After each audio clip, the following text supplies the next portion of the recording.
Hey guys, welcome back to my kitchen. My name is Kelley Dennis and I am the CSA program manager at Red Fire Farm. And today I want to talk to you about kitchen tools. Now, kitchen tools, I would say, come in, I don't want to say all shapes and sizes, but I guess all budgets and kitchen sizes. You can be the most minimalist or you could be the most extra foodie out there, and we're going to just cover some things today. So we're going to go from like the really basic things that really are beneficial to have all the way to the extra that are fun to have or they're good for time saving. Those are the things if you have money in your budget or if you have room in your kitchen, you work towards those. Anyway, so the very basic things that we need in our kitchens. The first thing I would say is a good knife. This butcher knife fits my hand really, really well. I don't feel the need to choke up on it or put my finger on it to try to control it. And I think that that is one of the most important things in choosing a knife, is that it fits your hand properly. And while I'm on the subject, don't hold it like this. It's so dangerous. We definitely don't want to do that. You want your hand back here and not in the front of the blade. So a blade that is comfortable to hold in your hand, or rather the handle and the blade, you just want to make sure that you're able to sharpen it, because a sharp knife will actually lead to less accidents and you'll be able to work faster and be less frustrated. So that's the butcher knife that I use for most things. I also have this knife. I don't know if you can see it. And this is really great for chopping, like if I'm going to chop a whole bunch of carrots, I usually use that one. The other knife that I use quite a bit is this small paring knife. This one has a hooked blade. They don't have to. Whatever you find is the most comfortable to hold in your hand, especially if you're processing a lot of vegetables. The comfort and the versatility that works for what you need, that's the most important thing. So those are knives. The other thing, I would say without a doubt, you need some form of a cutting board. You can use the floppy plastic ones, you can use hard plastic ones. I prefer this small-ish bamboo cutting board, not an expensive one at all whatsoever, so that if it gets destroyed, my heart isn't broken. And we have 4 kids, so things getting destroyed, it's real, it happens. So bamboo cutting board, this is my favorite one that we have. I use it for almost everything when it comes to produce, veg, fruits. The only thing I do is that the back side of the cutting board is the one that I use for aromatics. So onions and garlic, I use the back side of my cutting board, and veggies and fruit I use on the front, because I don't know about you, but when you have garlic flavored watermelon, it is not a good thing. So that's how I differentiate. Now, if we are cutting up meat for the omnivores in my family, we use a separate plastic cutting board that is only used for meat, and we don't cross those. So, cutting board. I would say that's number 2 of the have-to-haves. Okay. Ziplocs. I hate plastic. I would like to get rid of everything plastic in my kitchen. That's not reality, and honestly, it just doesn't serve me well to go extreme in that way. So what I do try to use is, when I have Ziplocs, I try to reuse them if I need to use them, rather than throw them away. So if it's produce, I will wash out my bag, dry it out, and I'll use it again. But Ziplocs are super versatile. You can store things in your fridge in them. And they're really, really kind of essential when it comes to freezing foods as well. And as we're going through these different series of videos, that's going to be coming. So you definitely want some form of a Ziploc. There are some that are made out of like silicone that I would absolutely love to have one day. They're just a little bit out of my budget for right now. So plain Ziplocs, I would say, are a must as well. The other thing that is new to my family are green bags.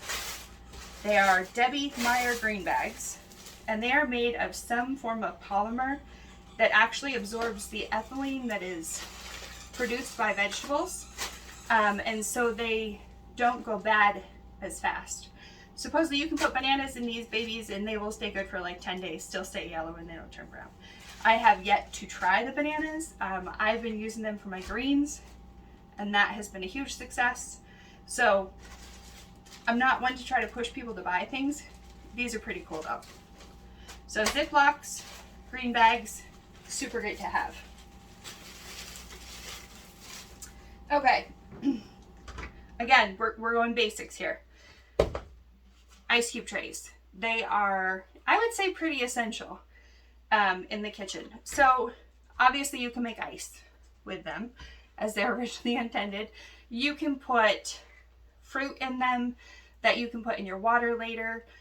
There's just so many different things that you can use. But as we're going through these different videos, we're going to be talking about, say, making pesto or veggie broth. And that's where ice cube trays can really shine, because you can put just, 1 cube's worth of pesto in here.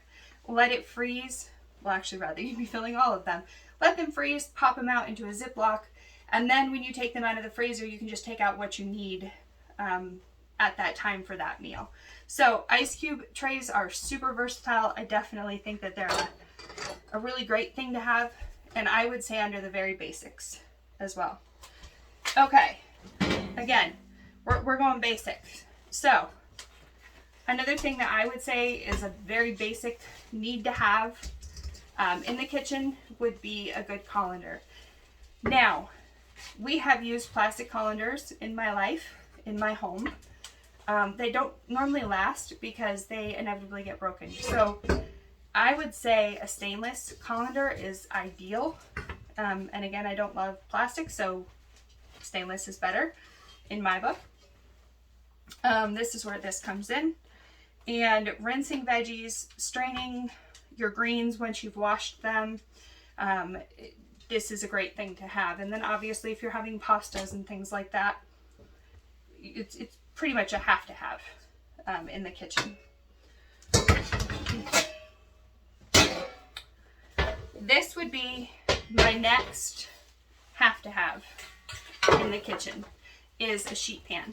Now, sheet pans, again, are super versatile. You can flash freeze on them. You can spread things out on them and pop them in your freezer. So if you want things to freeze without being stuck together, super great for that. But then obviously all the other stuff that you would normally cook, your cookies, your biscuits, all of those kinds of things.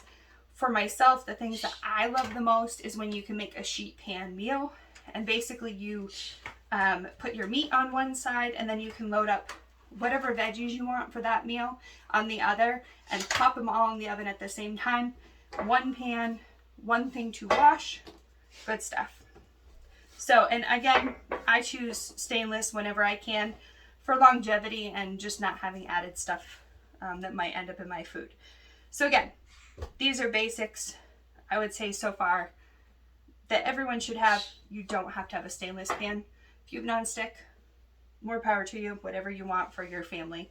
But sheet pans are good. Okay, so this is another thing that I would say definitely falls in my basics.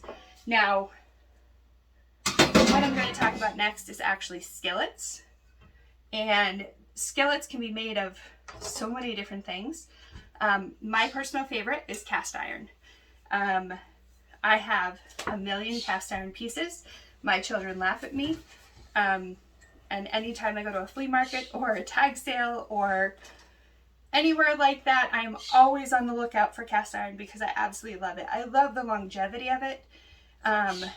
These 2 skillets were my grandmother's, and I have a few other of her pieces.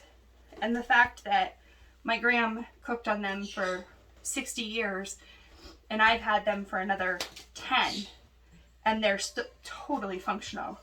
They're really, really great.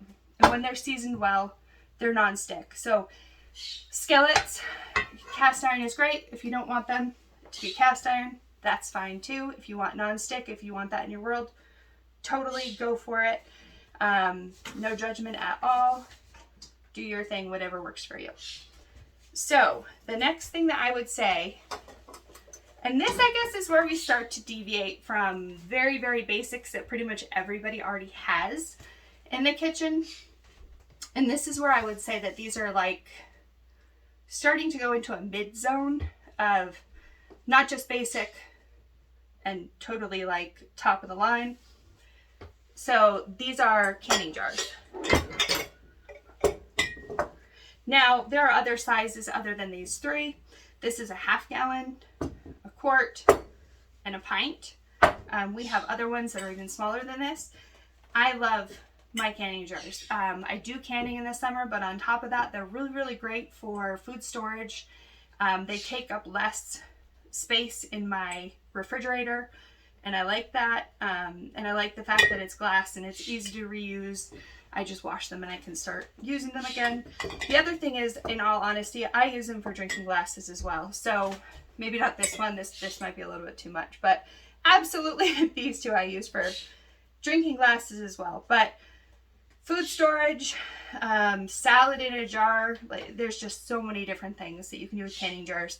Definitely love those. Okay. I would say this is the next thing that is outside of necessarily the super basic, but definitely not most advanced yet. And this is just a stock pot. This specific one is a pretty heavy duty stainless pot.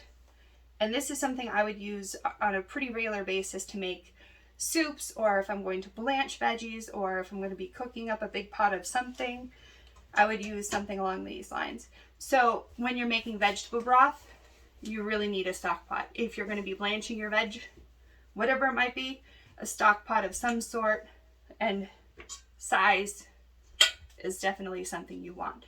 Now I have this one. I have way bigger ones for canning. You know, you do you, whatever works for you, whatever works for your kitchen, whatever space you have. But I would say a stock pot is another thing that is definitely a really good thing to have. Okay, here's where I'm going solidly middle of the road. A lot of people have these. If you don't, maybe it's something you save up for or put on your Christmas list. Salad spinner. I've had this one for at least 5 years, if not longer. But basically, I put all of my greens in here. If I don't do it the night I get home from picking up my CSA box, I will do it the next night. But all of my greens get washed in the inner basket in my sink, wash them really well, shake out the water over the sink. Then I put them in the spinner. It spins it. Obviously, I would do it more vigorously if there's actually something in it. I stop it. I can pat my greens dry with either a cotton towel or a paper towel if that's what I want. Put it in one of my bags. I usually will line it with a paper towel just to keep it as dry as possible, and then it goes in the fridge. So salad spinners are, again, a little bit extra, but really like they are so valuable. Washing your produce, washing fruit, all kinds of stuff. It's really, really good to have. So salad spinner, I definitely would want on my list. This is the next thing. This is a box grater. They come in all different shapes and sizes. This is the one that I have right now, and I use it for all sorts of things. And I think that it's another thing that most people have in their kitchen, or most people already use or would use. So if you are going to be grating vegetables to put in your salads, if you're going to be making relishes, like there's just so many different uses for a box grater. So yeah, I definitely would think that that's maybe more towards the basic, but it's definitely a good thing to have. Box grater. Okay, so now I'm going to start kind of walking, not away from the mid-range, but these are the things that I think are super beneficial to have. If you have them, awesome, use them. If not, maybe save towards. So I would say food processor. This specific one has 10 to 12 cup capacity, and it can slice, shred, make all sorts of things, but it really cuts my kitchen time down. So I would say that this is definitely one of those things I like to keep in my kitchen. If you don't have one, maybe something to save towards. They make them in all different sizes. So again, if you're just an individual at home, you don't need a large one. You can get a smaller one. They all work great. Okay, now the next thing that I would say, hopefully you can see it, is crock pot. I think that most people have crock pots. If you do not, I know you've at least seen them. They're really, really good for those long days when I know I'm going to be late coming home, and I can throw something in the morning before I leave for work, and then hopefully come home to find it done when I get home. Crock pots are awesome. And they're still in the very much most people have range. So I'm going to move some stuff here. Now moving towards extra. Okay, this is extra, but it's really good to have. Instant Pot. I believe we got this a couple of years ago. Mine is a little banged up and has some marks on it and everything. But an Instant Pot is super, super beneficial to have. Again, it really cuts down on my time in my kitchen. So that's one of the things that I really like about it. I can kind of, along with the crock pot, you can use it as a crock pot, but I can set things in this and I can walk away. And I really like that. I like the not having to like hold its hand, not have to really think about it. I can just put it in there and set it, and it's good. So Instant Pots, these are in the extra range. I know a lot of people have them, but if you don't have them, they're not a have-to-have, just beneficial. So for myself, the day after I pick up my CSA box, I try to devote at least an hour in the kitchen the next day or the next night, depending if I'm working or not. And I try to prep a lot of our veggies and food for the week. So in the Instant Pot, I might set up a pot of black beans or zucchini beans or lentils. I might hard boil some eggs. There's just so many different things that I can do in it. But while this is cooking, I'm chopping up the vegetables or fruit that I need for the week. And so I can kind of just do a bunch of stuff all at the same time. And then I don't have hours during the week at night having to prep food. Instant Pot, good stuff. The next thing that I would say falls into the extra for sure category is a blender. Now, how fancy you go with your blender really is going to depend on what you want to do with it. If you're just doing some super basic smoothies, box store blenders is probably totally and completely fine. If you're going to use it regularly for making soups and again, we do a lot of smoothies. So smoothies, different purees. There's just so many different things we use it for. We actually use it to make a pizza dough made out of quinoa. That is so easy to make. So that's where you might want a little bit higher powered blender if you're going to use it for all those kinds of things. This one is kind of extra. You don't need this big or fancy or whatever, but a blender is a good thing to have. You can use immersion blenders. I don't have one out to show you right now. I use mine for making soap, but it's another thing you can use in the place of this. Okay, and the last thing that I wanted to show today is a juicer, and I hope that you can see it from there. Juicing is a really, really good exit strategy. It's a really great way to use up a bunch of vegetables if you don't have a lot of time. And you want the nutrients from the vegetables before they go bad. Carrots. I know sometimes in the CSA boxes you'll get carrots a couple weeks in a row. So what are you going to do with them? This is one thing that you can juice carrots or all kinds of fruit, all kinds of things that you can do with it. So, but again, that's definitely on the extra side. Now, I am sure that major foodies, chefs, I'm sure that you guys have a much more extensive list than I do. But these are my basics that I think are really great to have in the kitchen. And I'd love to hear what your favorites are.